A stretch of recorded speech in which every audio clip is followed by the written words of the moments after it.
Okay, अब हम आते हैं। तो वो मैंने जो इमेज आप लोगों को दिखाई थी वो फुली पूरा का पूरा एक डिफरेंशिएशन था प्रोकैरियोटिक एंड यूकैरियोट्स में। आप इस तरह से एक दफ़ा डिटेल में पढ़ लो ताकि आपको सब लोगों को पता हो कि प्रोकैरियोटिक और यूकैरियोटिक सेल क्या है। अब सेल के पार्ट्स पे आ जाते हैं, जिसके अंदर सारी की सारी हम ऑर्गेनेलीज के बारे में पढ़ेंगे। वो ऑर्गेनेलीज जो कि सराउंडिंग करती हैं सेल को। तो हमारे पास पहले क्या आती है, सेल मेम्ब्रेन आती है। सेल मेम्ब्रेन क्या है? Outer membrane of cell that control movement in and out of the cell.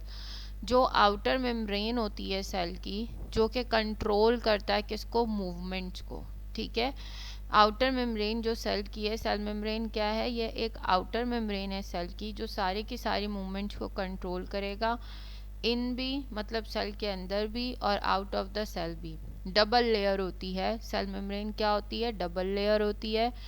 Control cellular traffic, जितना भी सेलुलर ट्रैफिक आ रहा है, ठीक है, जो भी एक्स्ट्रा सेलुलर फ्लूइड है, इंट्रा सेलुलर फ्लूइड है सेल के दरमियान, तो वो सेल मेम्ब्रेन उस सेलुलर ट्रैफिक को कंट्रोल कर रही है।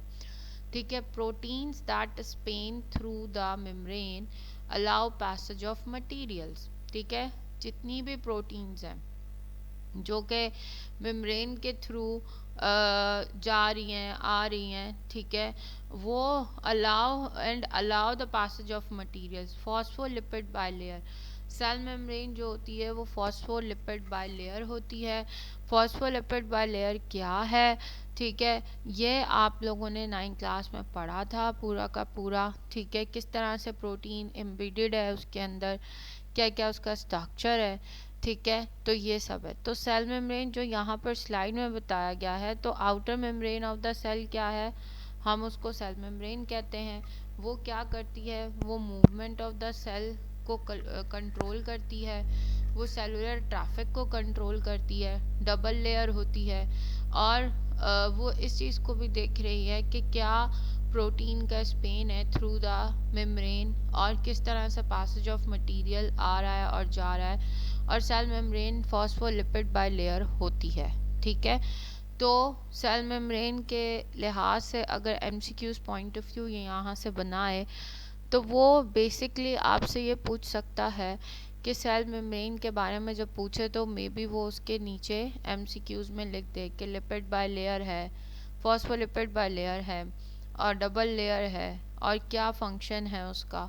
तो फंक्शन आपको पता होना चाहिए। ठीक है, सही है। दूसरा आ जाओ सेल वॉल पे। Cell wall most commonly found in plant cell and bacteria. Cell wall ज़्यादातर मोस्ट कॉमनली कहाँ पर है? प्लांट सेल्स में है और बैक्टीरिया में है। ये पॉइंट ज़रूर दिमाग में रखना, रिमेंबर रखना regarding to MCQs point of view कि सेल मेम्ब्रेन जो है वो बैक्टीरिया और प्लांट्स में होती है, प्लांट सेल्स में होती है। ठीक है, सपोर्ट और protect the cell. Cell membrane का फंक्शन क्या है? वो सेल को प्रोटेक्ट कर रही है और क्या कर रही है? सपोर्ट कर रही है।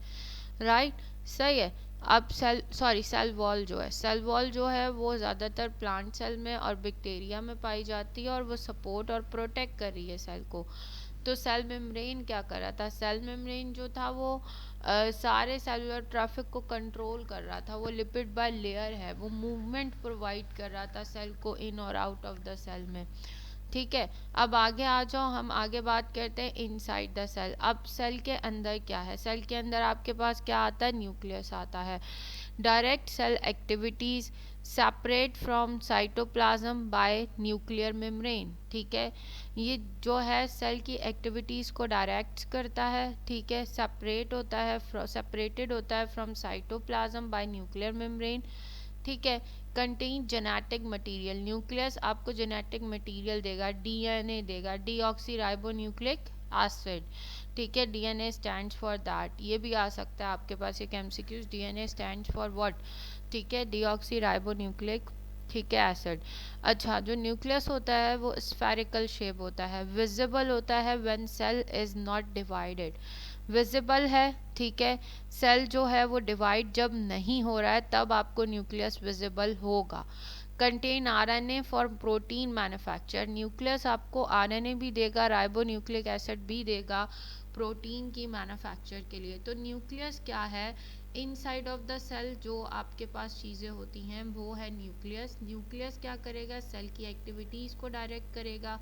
सेपरेट होता है from cytoplasm by nuclear membrane. ठीक है, साइटोप्लाज्म से सेपरेट होता है न्यूक्लियर मेम्ब्रेन के जरिए, एक न्यूक्लियर मेम्ब्रेन बनाता है। ठीक है, एक न्यूक्लियर एनवेलप बनाता है अपना, समझो। दे कंटेन द, और वो जेनेटिक मटेरियल देता है, डीएनए देता है, डीऑक्सी राइबो न्यूक्लिक एसिड, और स्फेरिकल शेप होता है और विजिबल होता है जब सेल की डिवीजन नहीं हुई है। और they also contain the RNA for protein manufacture. इसी तरह इनसाइड ऑफ द सेल के न्यूक्लियर मेम्ब्रेन मिलेगी जिसने पूरे के पूरे न्यूक्लियस को क्या किया है? सराउंड किया हुआ है। और दे मेड ऑफ 2 लेयर्स। ये जो न्यूक्लियर मेम्ब्रेन है ये 2 लेयर्स से मिलकर बनती है। Opening allow material to enter and leave the nucleus.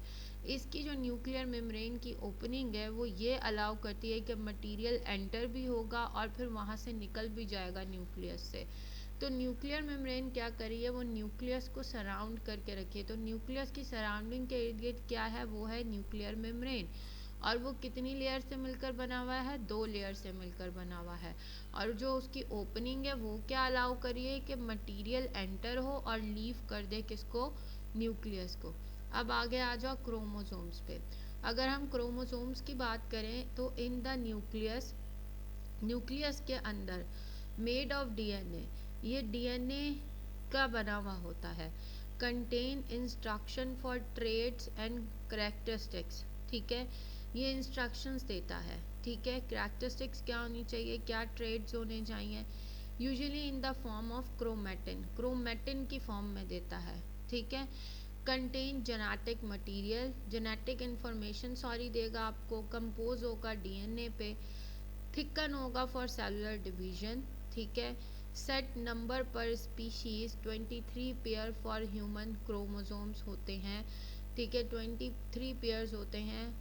कितने नंबर ऑफ सेट होता है पर स्पीशीज में? हर स्पीशी में ह्यूमन के, that is the 23 pairs of for human.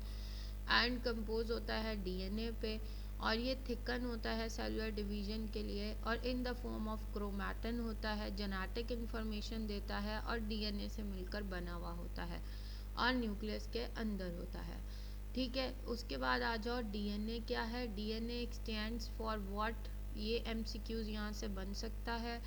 DNA और डीऑक्सीराइबो न्यूक्लिक एसिड बोलते हैं।